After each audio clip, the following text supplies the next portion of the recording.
Welcome to Locked On Golden Knights. Your Locked On Golden Knights, your daily podcast on the Vegas Golden Knights, part of the Locked On Podcast Network. Your team every day.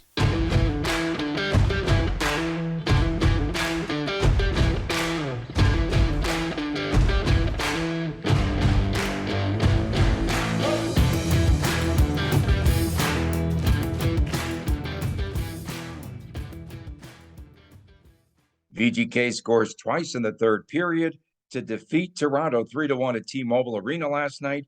Now on to San Jose for a meeting with the Sharks. Hi again, everyone. I'm Tony Cardasco. Along with Chris Golick, we come to you from Las Vegas. I was going to say direct to you, but that sounded like those little flyers. We're coming direct from Las Vegas to all of you. I am at Tony Dasco on Twitter. Exactly.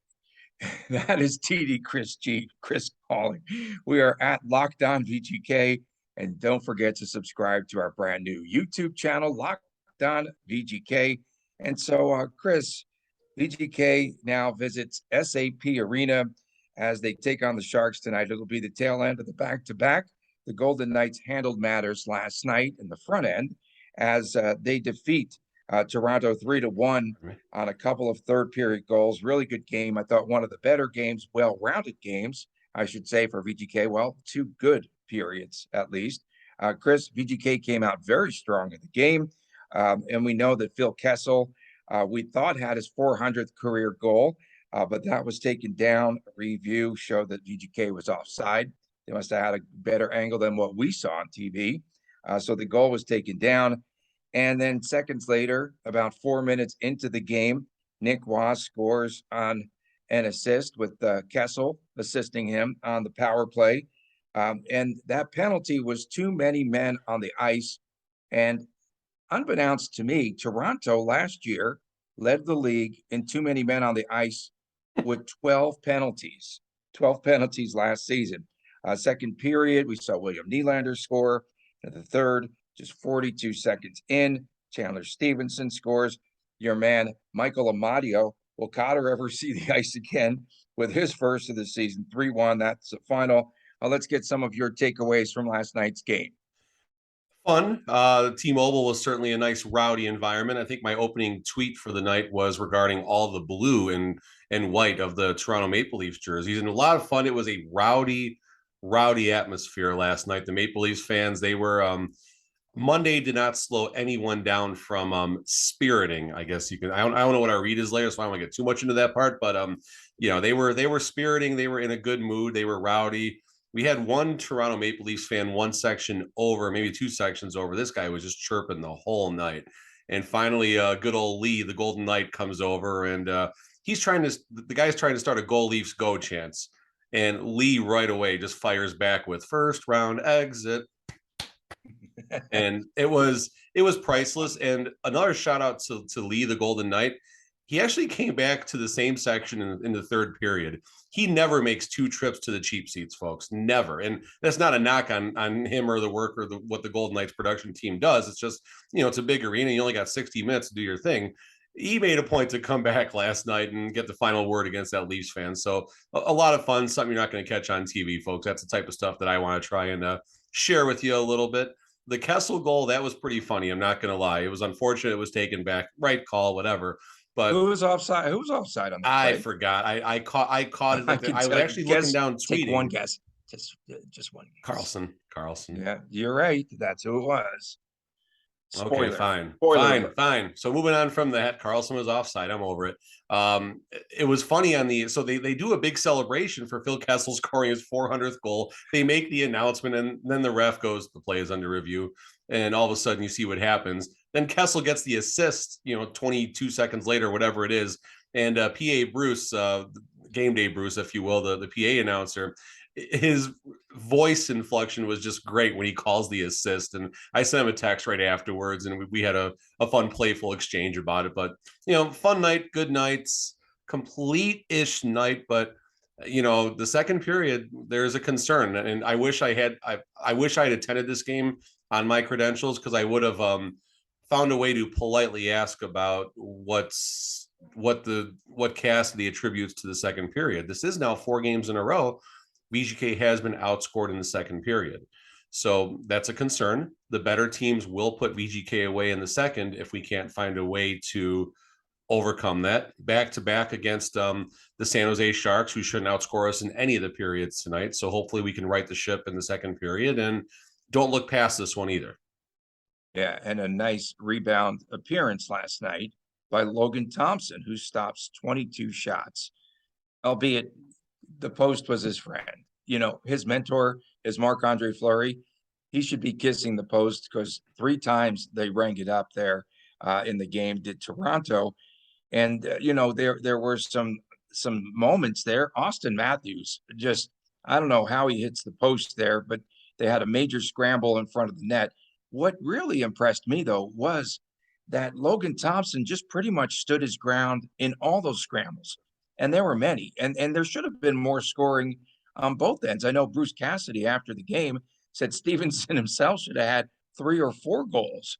So you have to credit the goaltenders, and defensively, everyone just kind of clearing out from the net. But Logan Thompson, let's talk about his effort last night in the win. I think it was Jesse Granger at The Athletic that was talking with LT after his game against the Kings. And LT answered a question from Jesse, how he prides himself on not giving up on the puck. And if it wasn't Jesse, forgive me, but he prides himself on not giving up on the puck, which is a lot like Marc-Andre Fleury does.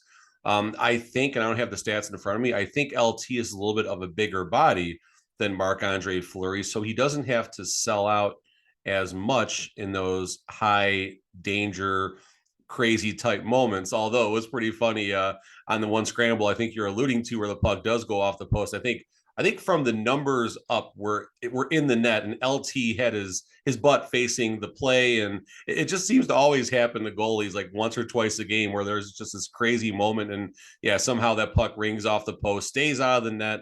All the defensemen, all the forwards come in, take care of everything, and we just caught. I mean, every morning, me and my son watched the recap of the game, and we were talking about that, and it's just like, how did that happen? You know, it's sometimes you're lucky. I mean, you know, you do mention the post was LT's friend. It was not his friend Saturday against Colorado. 2 power play goals off the post. So all that's going to find a way to even itself out throughout the season.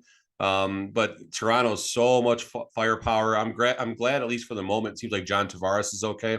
He took a puck on the inside of his leg, basically hobbled off, carried by his teammates, if you will. 2 shifts off, come right back, put some dirt on it. We're good. I love hockey players. They're the best. Yeah, no, that was pretty good. It was nice to see him come back there. Of course. You want to see this team play well, and you want to play a team at 100%.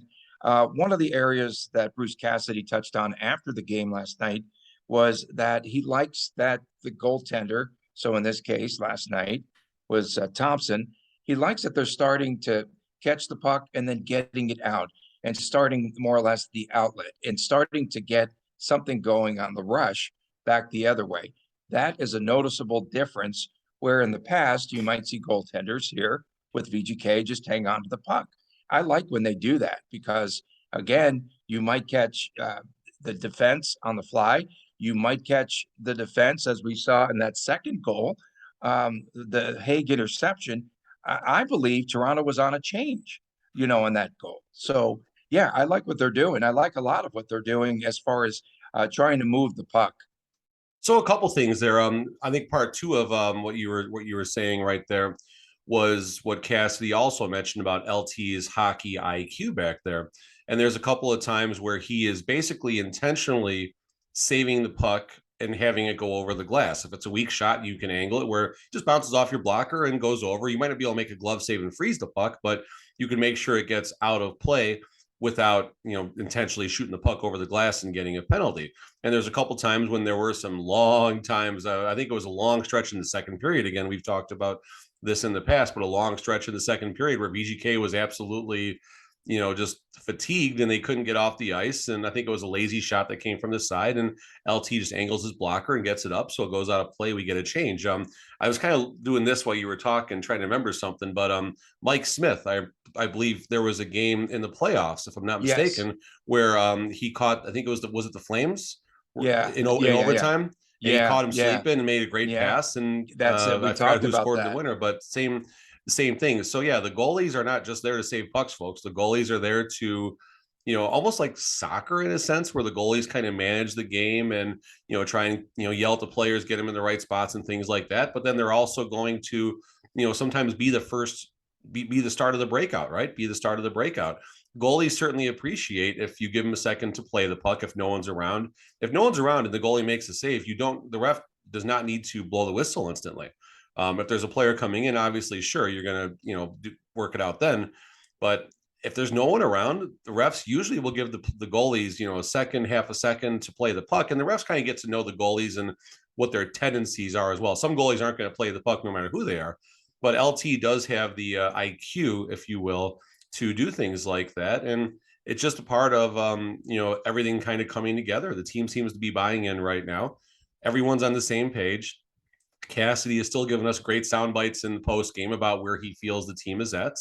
But all in all, it's, we're only 7-8 games in or something like that. But this is a much better 7 games in. Okay.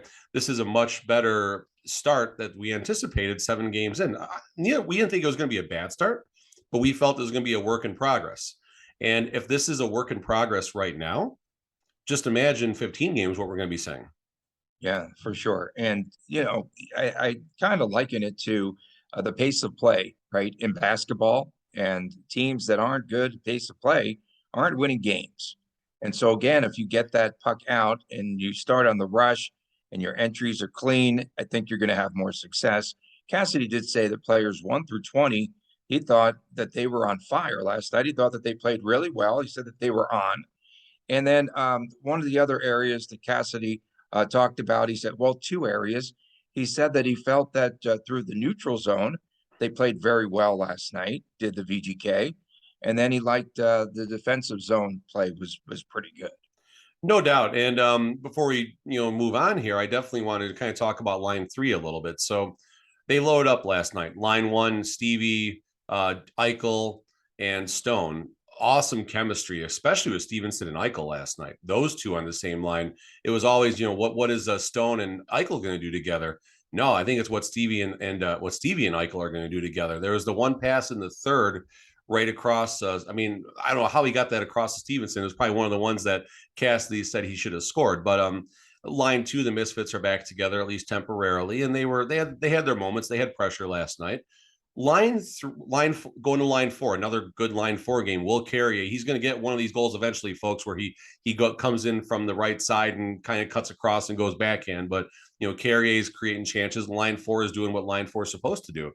Line 3 is the wild card now. Line 3 is the line that I am scared, at least for the moment, that could get lost in the shuffle. Not after last night. Line 3 is now a kind of a hybrid energy, but it's also a skill line because Amadio and Kessel can bring a level of skill and complement Howden to kind of just, weather the storm, so to speak. But Kessel had his most, borrowing what I believe Ryan Wallace said after the game on the VGK postgame report, this was Kessel's most noticeable game as a VGK. Obviously, had the goal that came back, got an assist right away, doing a lot of good things on both sides of the ice. And I'm pointing to something I actually caught in the third period of the game when me and my son watched the recap this morning. Well, 2 things. One, just a great turnover that created a scoring chance early on the game, but on the defensive side, just something small where there was, I think it was in that crazy scramble with LT, if I'm not mistaken. You have Kessel back there kind of behind the net, chipping up on people's sticks and stuff like that, just trying to help make sure that, he's taking away passing lanes and things like that. In another instance, doing the same thing, just getting in there, making smart plays, being in the right place. Kessel's taking a little bit of time to find his way right now, and that's to be expected. I mean, Kessel is it's hard to explain Kessel, folks. It's real hard to explain Kessel. You can go on any numerous Facebook posts right now and stuff like that, talking about the record and everything. He's hard to explain, but he's there. He's good, and he's going to get better. And you saw a taste of what I think is to come with him in the not too distant future. Yeah, the Canadian media yesterday were saying that Kessel was perhaps the most polarizing player that they've had in their history there in Toronto, which I find pretty interesting. Yeah, because I think early in his career, I think people loved him or disliked him for one reason or another. Again, you say things when you're a younger player, you do things when you're a younger player. I don't think that sat well with them. But VGK, they came into the game 1 for their last 11 on the power play. So they broke through. I had the power play goals at 1.5, and I lost by a half a puck. That's what I was thinking, just on mine bets. The grand salami didn't hit last night, Tony. Lost by 3. I jinxed you. Yeah, lost by 3. Austin Matthews had 5 shots on goal, but 4 of those shots came in the first period. So that shows you again that defensive intensity. Alex Martinez had 8 blocked shots in that game. I called him out. Good save, Tony. You would have got beat up for that. Yeah, I saved myself. And then Alex and Alec. Okay, give me a break. And then Eichel, 6 shots on goal in the game. Keegan Colasar was active and had 7 shots on net. Line 4, I'm telling you, this is, Alec. Going back to last season, line 4 was the most talked about line in the preseason with DeBoer, which, that should tell you, why he became unemployed temporarily after last season. But line 4 was the line everyone was most excited about amongst the VGK side. And we only got to see it for a very, very, very short time last year. And of course, when Colasar got hurt, that's when things went bad against the Sharks that one night. And that was that, so to speak. But line 4 is very exciting. Line 4 is an energy line. They're not out there. I mean, they're thumping, they're hitting, but it doesn't excite the crowd the way Reeves did. We have to acknowledge that every time we do talk about line 4, but they are creating opportunities. They are tiring out the other defensemen. When our line 4 is on the defensive side, they're working so hard out there doing what they can to keep the play to the outside, have low danger chances and things like that. Our line 4 is incredibly hard to play against because they create opportunities. You saw how early they scored against the Seattle the other night. And it seems like they pride themselves on creating a high danger scoring chance on that first shift of the game. It's fun to watch. It's exciting. And if it starts clicking, I mean, you got Nick Waugh centering that line, who has a lot of skill. I mean, Nick Waugh is out there on power play 1 as our line 4, or he's on one of the power play 2, pardon me. He's out there on power play 2 as a line 4 center. That should say something right there. And then you got Colasar, who's out there, he's doing what Colasar does. He's kind of noticeable, kind of not noticeable, but he is creating opportunities. I was shocked when you said 7 shots last night. I had no idea he had that many shots, and I was there. But Will Carrier is probably the most noticeable. Will Carrier. Alex Carrier. There you go. Alex Carrier. Will Carrier is probably the most noticeable player on line 4. Right? You haven't had any hate in a while, Tony. So I'm trying to get something going. Trying to bounce. I'm dangling one, but Will Carrier is very noticeable out there. A lot of fun on that line, and things are working right now.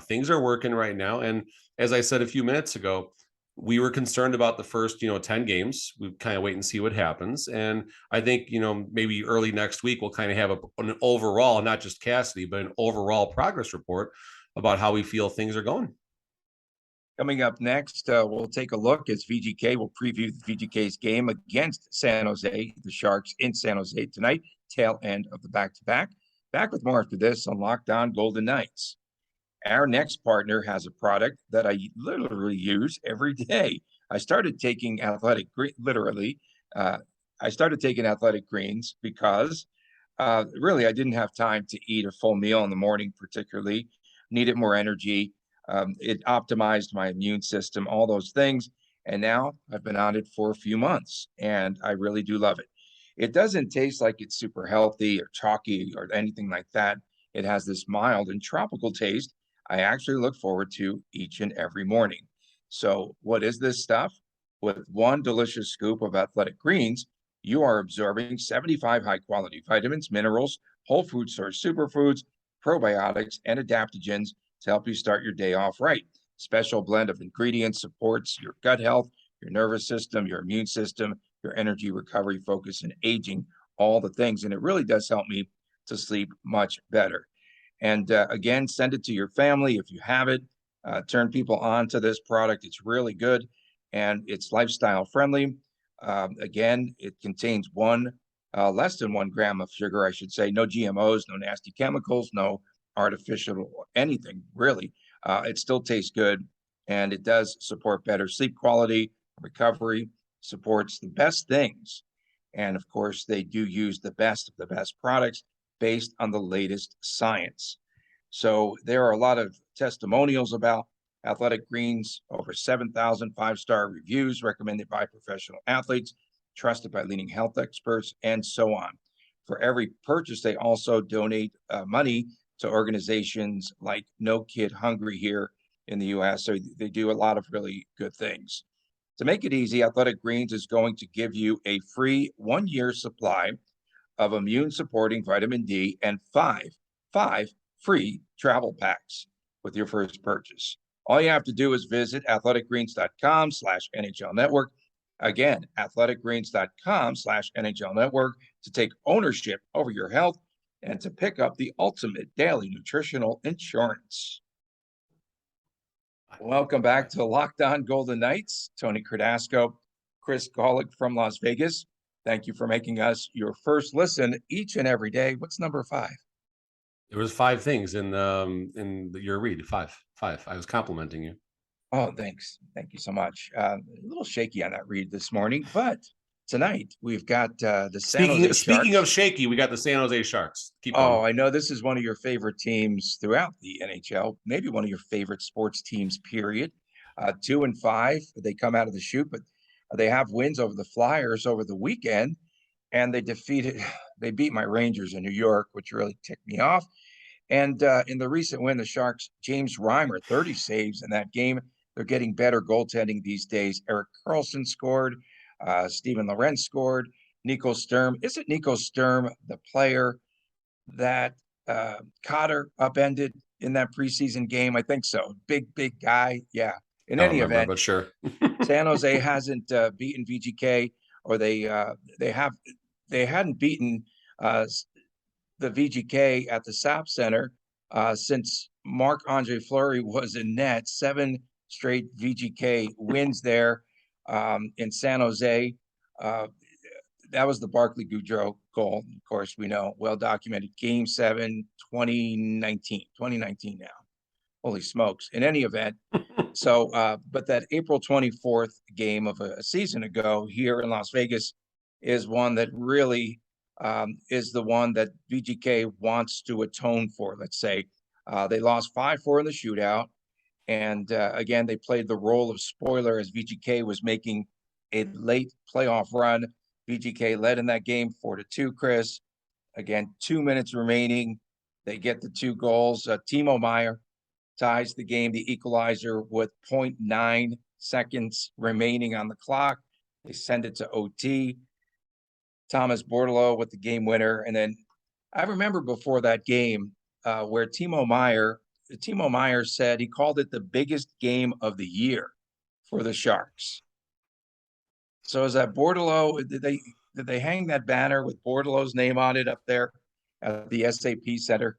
It's way too much Sharks talk, Tony. It was way too long. We gotta work on that. We gotta work on our scripting for the next show. But just looking back here, I'll get to your comments in a second. But I was just looking at the schedule. You've been very vocal about the Golden Knights scheduling and kind of how they've had a lot of teams on back-to-backs and stuff like that.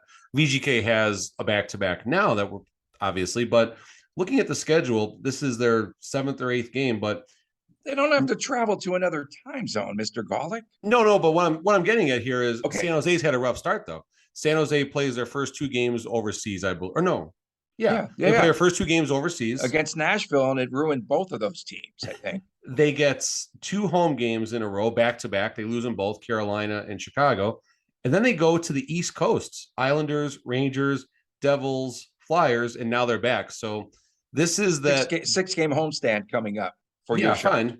Good for them. But this is that dreaded first game back from the road trip for the San Jose Sharks. So this is always a trappy type game for the home team. I know VGK is on the backside of their back-to-back, but you're going to have a pumped up team, right?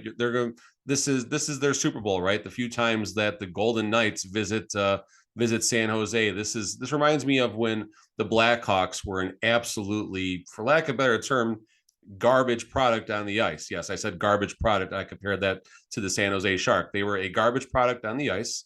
They were not doing well from basically 2001 to 2006 or so. Then enter Taves and Kane, and the rest is history for the last 15 years. But the Detroit Red Wings, whenever the Detroit Red Wings came, it was the Super Bowl. The United Center would go from 8,000 people to a sellout.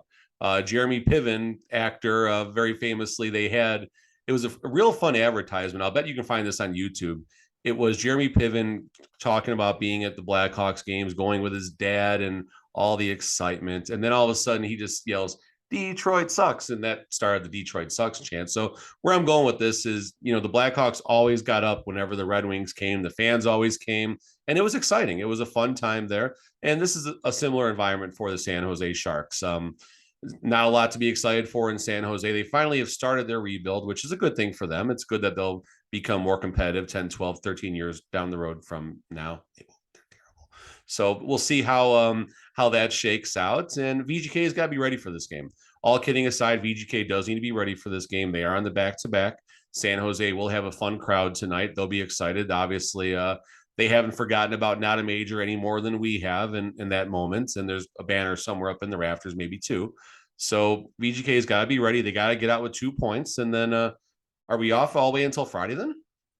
Yeah, they'll be off until Friday. Okay, off till Friday for the matinee. And I mean, this is a real big chance you get the 1-game road trip. You go, you win, you come back, you reset, and get ready for 2 more games. I mean, could be an 8-point week, Tony. That's huge.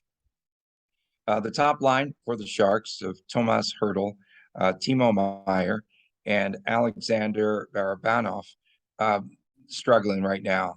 They just have that line, and the 2 players, Hertl and Meier, just with 3 assists, and they combined for 140 points last season. So you don't want them, to break out. And then again, you see where Meier's not even scored. He's not even scored so far this season. So that's of a concern there, because you don't want them to start scoring goals in this game. The Sharks are just 2 for 25 on the power play. So that's not good, for them. They are getting good goaltending. I talked a little bit about that, but Reimer and Kaapo Kähkönen have done pretty well. I think it was Reimer. Yeah, he saved 34 of 36 shots on net against the Devils, and that was a pretty good outing for him. And so, VGK tonight, we'll see Adin Hill. You'd have to imagine. Any other lineup changes? Does Paul Cotter come back, or no? Will they just stick with Amadio? Oh, stick with Amadio, no doubt. The only thing is you watch for the line combinations. I don't think anything changes with the line combos. I mean, you have a winning lineup now, and you had a good lineup against Colorado too. Just couldn't slam the door in that second period, unfortunately. But note, outside of Adin Hill, unless something happens with health or something like that, something we didn't see in the game last night where someone got hurt and needs a rest day or something like that. But same lineup, same everything. Line 4, will start the game and do their thing. I did notice just one more observation. There was a time last night when Toronto scored and Cassie didn't come back with line 4. I thought that was kind of interesting. It wasn't line 4 on the ice, and maybe they had just taken the shift before. They want to double shift them or something like that. But this is a night where line 4 needs to do their thing. They need to go out there and thump. And the Sharks are going to have a little extra energy, and they're going to be thumping a little more tonight, because that's what happens when Vegas comes to town. So this might be the night where Kolesar and/or Carrier might have to drop them and take care of things. And maybe tonight's prop. Maybe we take the yes on will there be a fight. Maybe we'll take the yes on will there be a fight. I think I might do that right now. There's a prop out there. Okay. Yeah, there is locally. I don't know about our sponsor, but I'm pretty sure our sponsor probably has a better book than what we have out here, because the books out here are not nearly as good as what other books are. So I'm sure they got it out there too. Phil Kessel, game number 990 tonight. Big night for him, as he'll break the Ironman record this evening.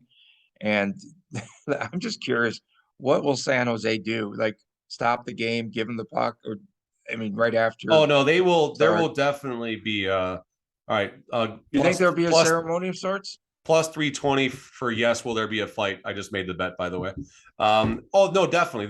There will certainly, it'll either be at the first whistle of the game or during the first commercial stoppage. My guess is at the first whistle after he takes the ice, there will be a brief stoppage acknowledging it. Because this is history, folks. I mean, we're going to talk about this more in tomorrow's show, obviously, but this is history. This is right up there with Cal Ripken's streak, folks. I know 2000 something games has a much sexier eye appeal to it, like what Cal Ripken did. But Cal Ripken's streak was across 16 years. Phil Kessel's streak is across 13 years.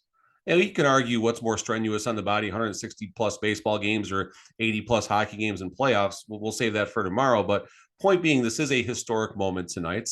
I can't wait to see how the team responds to it. Kessel's very liked in the dressing room. In the postgame report again yesterday, Ryan Wallace alluded to the second Kessel came on the ice for the pregame skate at City National, stick taps and, a big round of applause for him and stuff like that. So Kessel's going to get support. And if for some reason the Sharks don't do anything for him, that would just be a terrible miss. But I have to think the league already has something in place to acknowledge this tonight on the ice the moment it becomes official, because this is big. This is exciting. Coming up next, Bill Foley tells Vince Sapienza of TV5 that this is the best VGK team we've ever had. You agree? Back with more after this. Locked On Golden Knights. Welcome back to Locked On Golden Knights. Tony Cardasco and Chris Golick from Las Vegas. Thanks for making Locked On VGK your first listen each and every day. For your second listen, it's game to game NHL. Every moment, every top performance, every result. Locked On game to game. You can see Chris as he covers every game across the NHL with a number of his compadres and what have you. Follow game to game on Locked On NHL, available on the Odyssey app, on YouTube, and wherever you get your podcast. Make sure you subscribe to our YouTube channel, Locked On VGK. So, Chris, Bill Foley says that he still believes it'll be the Cup in 6. And that's what he said originally, way back in the day. He tells Fox 5's Vince Sapienza this week that the Golden Knights currently have the best team they've ever had. Agree or disagree? Disagree. I would say last year's team.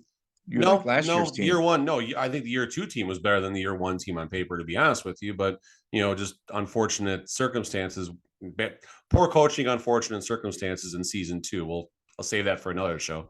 But I think the season 5 team on paper was better than the season 6 team. That doesn't mean the season 6 team is going to have less success than what season 5 had injuries and withstanding. The season 6 situation is probably better, starting with the man behind the bench, Cassidy. So we're in a better situation right now, but I do believe the season 5 team on paper was a little bit better. Same defense, but Pacioretty for Kessel. I'll take Pacioretty, no disrespect to Kessel. I'll take a healthy-ish Pacioretty to get us there, and I'll take the Donoff over Paul Cotter, Michael Madio, and stuff like that. No disrespect again, but if we're just going to talk about the paper rosters, and even on paper, I'll take Robin Lehner, Brossoit over Thompson and Aiden Hill for what we know at the time, not what we know right now. Just simply at the time, what would have been better if we're going to measure roster versus roster. Bill Foley said that he gave the boys off this past summer. He said that playing together, and they are a team that's together. Something interesting that really stood out, and perhaps, again, spot on here, saying that there were distractions. And where were those distractions? Particularly the goalie situation. I think that goalie room, I don't think Robin Lehner ever plays another game here in Vegas. I'm really starting to feel that. That prop should be out there. I think if we're going to handicap it, I think the no would get more juice than the yes. Okay. About what? Minus 220? Sure. Okay. It was distracting, you said, for the team, for the players, and it's really been rectified now. I think there was a lot more happening in that locker room. Again, no disrespect, to use your terms, to Robin Lehner, but I just think that he is a distraction, in every single way, in every way. He said that Cassidy, he calls him Butch, of course, worst nickname in sports or otherwise, said Butch is relentless. He said he's demanding. He wants accountability. He said that he's not that same type of total motivator like Gerard Gallant, not completely analytics driven like DeBoer. He's somewhere down the middle. Yeah, I mean, I think that's a very fair statement. And something else that I was kind of wanted to go on and talk about. We're here to win, and some people have said, "Well, it's reckless, it's ruthless." We're here to win. I'm here to bring a winner to Las Vegas and a Stanley Cup. We're going to continue to be aggressive, do everything we can to put the right players on the ice. I believe we have them. So there you go. I mean, that's a very passive way of Bill Foley saying, "I don't care." Good for you. Good for you. There you go. That's a good way to say it. Good for you if you don't agree with how we are doing things. I don't care. I'm here to win. And I'm okay with that. I know a lot of fans. There are still many fans. I was on Facebook the other day and someone, we're traitors for letting Marc-Andre Fleury go and I'll never support the team. It's like, dude, just stop it. Just go be a Sharks fan. Like, I don't know what else to say. Go be a Sharks fan if you want to experience what it's like having a team that's not competitive and they're in a rough spot for a long time. And even when they are competitive, they're not that competitive. And so, it's just like, enjoy what we have in Vegas because Vegas is a major hockey market. Call it what it is. Vegas is a major hockey team that's going to compete every year. And people have called them the New York Yankees of the NHL. Fine. Yankees, they got a pretty good history. They do pretty well, it seems like. And if we want to be compared to the New York Yankees as far as our aggression and our roster composition and the way we spend and chase the shiny new toys, I'm okay with that. Foley, don't change. You do you, and all the fans will come around. Yeah, Foley just kind of slides in a few of his comments, right, that have some hidden calculated, meaning. Nice and calculated. Very, very calculated. They're a together team, okay? Like as in the past, last season, not together. I'm just wondering how much influence Bill Foley has on this team. I'm really curious to see how much more he's doing now. With this team. Let's see how the soccer team changes, right? I don't want another interview with the Cheerio folks over there. But he said that everyone is underestimating this VGK team. I don't feel that they were underestimating them, just like us. There were just too many question marks coming into the season. But I don't know if we've underestimated them. We just had, let's just wait and see, that sort of approach with this VGK team. Sure, but outside of Southern Nevada, everyone is writing him off because they don't know who Logan Thompson is. Aiden Hill, who's that? And I think that's a big part of it. Phil Kessel is 106. They're signing him. I think that's what the rest of the NHL looks at when they think about the Golden Knights right now.